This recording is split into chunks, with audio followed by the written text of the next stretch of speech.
Hey guys! Alright, today's video we are talking about the next tropical cyclone that has just formed in the Atlantic Ocean. The National Hurricane Center at the newest advisor at 11 a.m. has upgraded Invest 92L to now Tropical Depression 3. It has now maximum sustained winds of 35 miles per hour and a minimum central pressure of 1,009 millibars. It is moving west currently at 21 miles per hour. And there's even a second disturbance behind this that was just recently marked late last night into this morning that now even has a medium shot of development over the next week at a 40% chance and a low 30% chance of development over the next 2 days. So this system, real quick, just to touch upon it, because we will mainly focus on Tropical Depression 3 in this video. The second disturbance, it says showers and thunderstorms have increased in association with a tropical wave located several hundred miles southwest of the tropical wave southwest of the Cabo Verde Islands. Further development of this system is possible, and a tropical depression could form within the next few days while the system moves westward at 10 to 15 miles per hour across the eastern and central tropical Atlantic. So let's quickly press on this little area. I don't know if I guess it won't really show what it kind of looks like right now, but let's go and focus back on Tropical Depression 3. The first forecast track from the National Hurricane Center has come out, and they're already forecasting it to reach hurricane status. It's forecast to reach tropical storm status. The next name on the list is Brett, and it's forecast to reach tropical storm status sometime very soon, over the next day or so, maybe later today, tonight.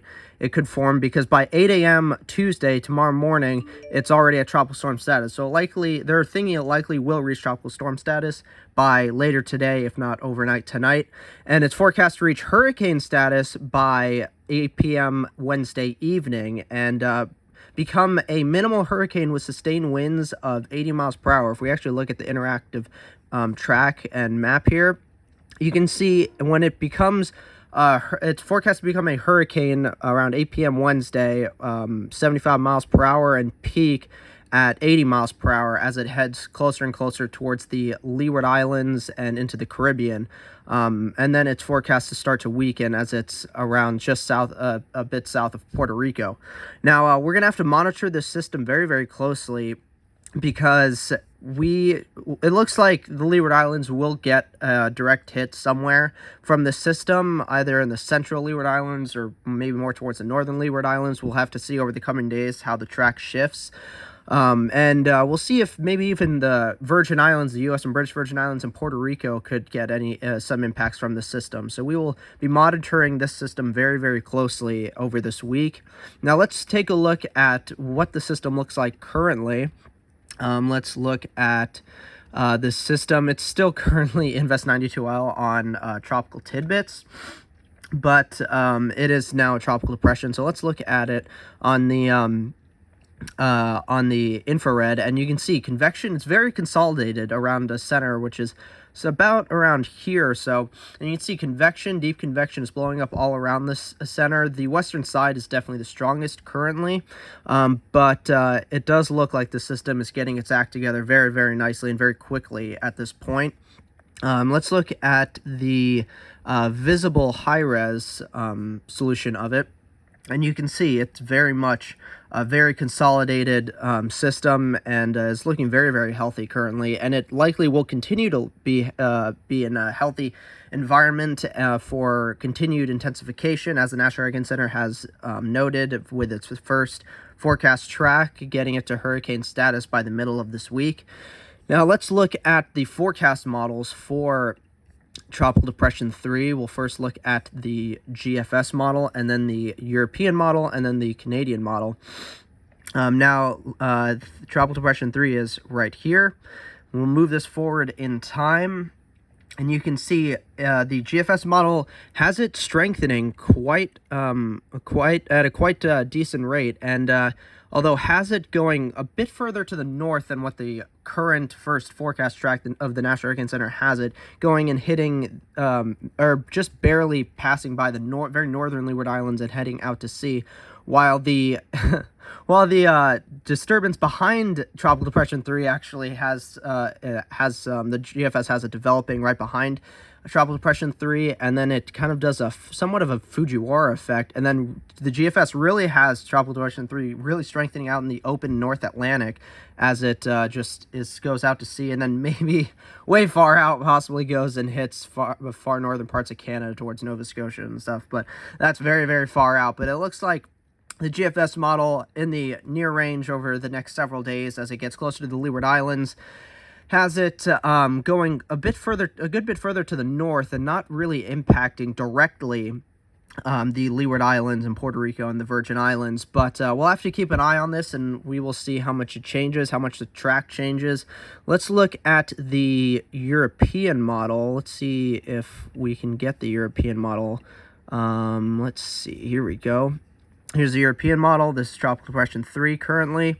And the European model has the system strengthening at a much slower rate and much weaker rate than the GFS, but it's much more in line with the current forecast track of where the system will go, according to the National Hurricane Center, going through the central Leeward Islands into the Caribbean, but as a much, much weaker system. And it even has the disturbance behind Tropical Depression 3 kind of consolidating more and forming a bit more into possibly a weaker tropical system and maybe a weak tropical depression behind Tropical Depression 3. Now let's take a look at the Canadian model, and let's take a look at this. The Canadian model has Tropical Depression 3 moving fairly quickly over towards the Leeward Islands and really not consolidating and strengthening all that much. Generally just bringing some gusty winds and heavy rain to the Leeward Islands and then into the Caribbean. And has the disturbance behind Tropical Depression 3 not really doing too much, kind of trying to form, but it doesn't really work out and kind of dissipates. And then it brings Tropical Depression 3, though, far into the Caribbean and not really do all too well, and then brings it all the way nearly to Florida, all the way towards the end of the run, which is very, very interesting. But that is very, very far out, so let's not really harbor on that too much.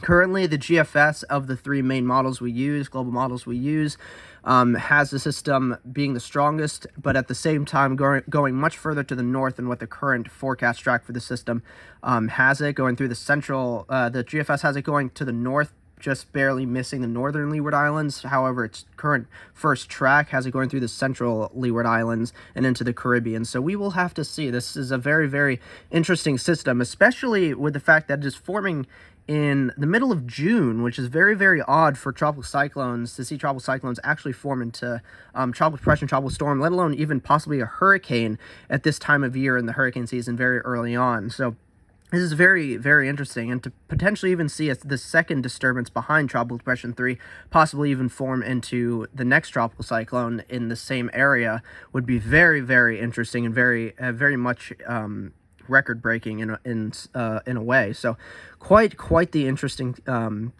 of events. Let's see if any of the hurricane models really have 92L or Tropical Depression 3. They don't currently. So that is currently what some of the models have Tropical Depression 3 doing in the near future, and heading as it gets closer towards the Leeward Islands towards the middle of the week, and possibly it reaching hurricane status.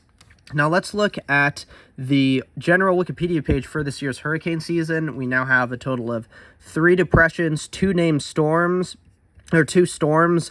Only one of them is actually named, Tropical Storm Marlene, which we had at the very first day of the hurricane season, at the very beginning of June. And then an unnamed subtropical storm that the NHC much later decided actually was some sort of tropical cyclone all the way back in mid-January, which was very, very interesting.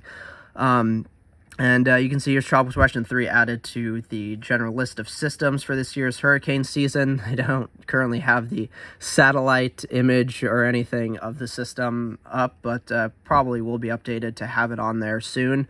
Yeah, this year's hurricane season is off to a very, very interesting start for sure. Quickly, as we end this video, I'd like to take note of the newest 2 2023 Atlantic hurricane season forecast from the University of Arizona. First off, came out June 16th, a few days ago, calling for a very active hurricane season. 25 named storms, 12 hurricanes, and 6 major hurricanes. That is very odd to see, especially with the El Nino that we're in, and will likely get stronger through the rest of the season. So I'm not really sure how they're really getting this year's hurricane season to be that active. Maybe they're thinking just like the sea surface temperatures that are already quite record-breaking above average in the Atlantic and the tropical Atlantic will really offset the El Nino conditions and just have the season go into overdrive. But I really don't see that. Even the Weather Channel's newest forecast has it at 17 named storms, 9 hurricanes, and 4 majors. That's even, I think, a little overdone, but slightly more realistic for sure than the newest University of Arizona forecast.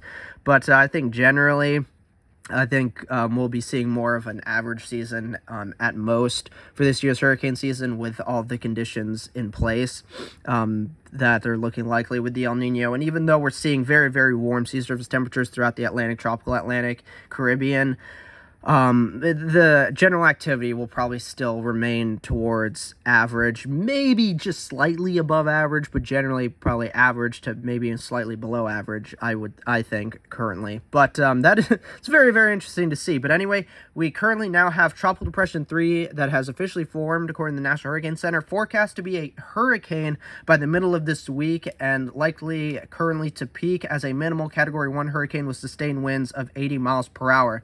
And it will likely even possibly impact the Leeward Islands. Either central or northern Leeward Islands is the most likely area that will be impacted by the middle to latter part of this week, and and it may even go into the Caribbean. We'll see potential impacts towards the Virgin Islands and Puerto Rico. Maybe we will see as we get towards later this week in the weekend.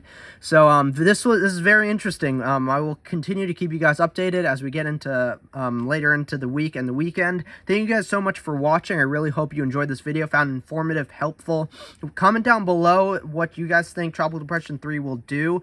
Where do you think it will likely go, and how strong do you think it may get as well? And as well, consider liking the video down below and subscribing to my channel if you like this kind of content, want to see more of it. Definitely consider subscribing for future content like this, and I will see you guys in the next video. Bye.